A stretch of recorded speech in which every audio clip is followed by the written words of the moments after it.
Okay. All right. Well, welcome back to the Cabbage Patch. We just got done playing. Wait, we gotta introduce ourselves. Oh, I'm sorry. That's absolutely right. It was an exciting game, wasn't it? I'm Dad. I'm Tommy. And I'm Gus. Oh, right. We just got done playing possibly the most stressful game we've played so far. I'm still... The Last Defense. The Last Defense is a timed game for ages 8 and above, where you are running your average everyday citizens, and you're running around the city trying to save scientists. And when you save scientists... Except one of us could be a dog. One of us could be a dog. Average everyday citizens that are running around the city trying to save scientists, and the scientists are the ones that defeat the kaiju that are running around, the monsters that are running around. The game uses an app. The game only lasts 20 minutes, no matter what. The beginner difficulty has you facing 4 monsters, right? I imagine the expert one adds a 5th one. The setup is pretty straightforward. Once you read the instructions, you start the app. There's already 5 monsters. Yeah, but we only had faced 4 of them. Once you have the board set up and you've picked your characters, and your characters are things like Barbecue Dad, which matches you, which has a corresponding figure with a spatula and some tongs. A doggo. Good dog. The good dog, right? Good dog, which has his corresponding dog figure. And Gus was the soccer kid champ. Soccer. The soccer champ. Even though I'm not good at soccer. Even though there's also a skateboard guy, a medic, and a construction worker. And our construction worker's shovel was bent a little bit, so only a tiny amount of complaint about the quality of at least one of the pieces. It looks a bit like a spoon. It does look a little bit like a very big spoon. So, let's see where to start. So, you start the app, and then the app says, put 5 of these rubble and scientist stacks down, and the rubble looks like that, and the scientist looks like that, so you don't know what's underneath it. When you end your turn on a space with one of these, you turn over the rubble, and it tells you what sorts of tools you need to clear the rubble to rescue the scientist that's underneath. So, for instance, over here we had managed to get here and see what sort of tools we needed to clear the rubble to get to the scientist underneath. This one we needed a flare and a rope. And the way you get tools is at the beginning of your turn, the players roll these dice. Let's see if they can come into the screen there so you can see them, right? And the dice have, one's a green dice, one's a purple dice. The purple dice is the move dice, the green dice is the tool dice. Whatever that number is on the tool dice is how many tool cards you draw. You can only have up to 5 cards in your hand at once. But the turn is, you roll, and you can re-roll if you don't like the result, and I believe it says you can keep the best one, right? That's something we forgot, so when we get to what rules should we remember, that's one of them.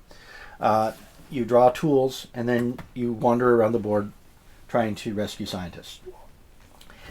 And at random intervals, according to the app, and I'm not sure that I can play the audio directly, but the news announcer will come on the phone and say, breaking news. Space aliens have invaded the exact spot you're in. The space aliens have invaded the factory. At the factory, or at the megastore, or at the shopping mall, or at the neighborhood, or at the zoo, or the bank, or any of the places on the map. And if you happen to be, I was about to. What happens if you happen to be there? You go to the resting place or back to the plaza, and all of your scientists drop on the ground. Right, except for that one. You get to keep that. So if aliens or the kaiju show up in a space that your character is, you immediately drop all your scientists except for these cool little helicopter tokens, because you get to keep those. These let you move anywhere on the map. That's another thing I think we forgot about. And your character goes back to the rest area. So that means you got to go back to the shopping mall if the aliens showed up there to rescue the scientists that you dropped there. Nobody dies. At least I don't think they do. Well, I guess if we don't win, which we did not win, that the city is lost and everybody dies. But through the course of the game, nobody dies. So it's very stressful Well, because you except have the to... space aliens and the junk blobs and the giant tentacles and the sentient plants and the spy robots. Yeah, well, if you defeat them. Yeah. Right. So if the breaking news happens in the middle of someone's turn, what happens? We wait for it to be over. We have to stop the turn and do what it says on by the app. So it says put the guy there, do this, that, the other thing. If the monster's already on the map, it moves from where it is to where it is. And then if it goes into a new space and there's tokens left, you draw a new token. Like if there's nothing here, you draw a new token from the pile, and you put it there so that now it's created a new rubble pile. And I'm also not sure, but we'll have to look at the rules again. I'm not sure if there's allowed to be more than one rubble tile in any given place. We may have messed that up too. But it's pretty stressful because it's all happening. There's no dice to roll to move the monsters. It happens by the app. And you only have 20 minutes. Yeah. Which I thought would be enough time, but no. It was not enough time. We only defeated one monster, the junk blob, and we partially defeated the other three, but couldn't get the biologist or another meteorologist or another biologist to rescue. And then last but not least, at the end of your turn, you have to discard down to 5 tool cards because you're only allowed to have 5. We played the game face up so everybody could see. You can trade tools with another player if you end your turn in their space. So it's going to be really important to make sure you roll exactly the right things, and if you don't like that roll, to re-roll it until you get just the one time. You can only re-roll it once, and then you keep the one you like. I believe is what the rules say. So But that was stressful. that was stressful. What was your favorite part of the game, Gus? The fact that there's actually an app. The app. So the app was kind of cool. Yeah. The fact that I can play as a dog. The fact that you can play as a dog. And how about the least favorite part, Gus?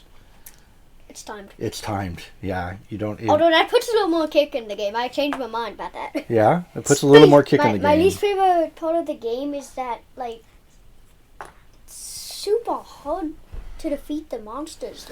Yeah, we may have done some things wrong, so I'll reread the rules to see what that was. But it's I'll tell you my least favorite part. What's your least favorite part of the game? Space aliens are invading the exact spot you're in when you just rescued a buttload of scientists. Ah, yeah. So if you just rescued those scientists and you got a bunch of scientists on your character card, yeah, that is not fun at all.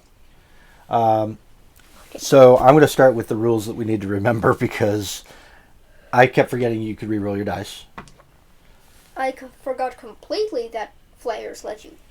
Flares let you move through monsters. So as you're moving around the map, if there's a monster there, unless it's your special area, and each character has one, so the doggos is the garden, you can't move into an area with a monster unless you have and then discard a flare. So you can move in and like the scene from Jurassic Park where they wave the flare around to get the T-Rex's attention, right? That's what you're doing when you're going into a place with the monsters. You take one of these flare cards and you discard it, and then you can move in there and maybe rescue the scientists. What else did we not remember to do? I think that's it. Yeah. It's really jarring when the breaking news comes on and you have to stop what you're doing. It's also just out of nowhere, it just catches your yeah. Breaking news. So I think that's it. It's a very quick game. I thought it was a lot. While it was very stressful, it was a lot of fun. Yeah. Did you like it? Yeah. Yeah. So it deserves a 3. You're going to give it 3? It deserves at least a 2. You're going to give it a 2. I'm giving it a 3. That was really fun. You're giving it a 3. It was really fun, and you're giving it a 2. I'm going to give it a 2. Yeah. I think it's totally worth 7 cabbages. 2, 3. So I liked the game more than you guys. I may have to think about it. I may like it a little more. I wish, maybe we do need to figure out a 2.5. 7 to 8 cabbages. 7 to 8 cabbages. But it is a lot of fun, and it plays very quick, and it's really easy to set up, and the app walks you through everything. I think that's actually maybe my least favorite part of it is it needs an app. There is no... you'd have to have a smartphone in order to make it work, which shouldn't be a problem for most players, because even you always have your own phones. And that's it. All right. Anything else? We miss anything? No? Really. All right. So we're giving it 7, at least 7 cabbages. Yeah. We liked it. We'll play it again. Gus really liked it, apparently. And that's it. Do you want to do the outro? Subscribe, like, hit that bell, Tommy. Leave a comment if you like. Eat plenty of cabbages. Not Yes. us though. All right. Well, on that note, we'll see you next time. Goodbye. Goodbye.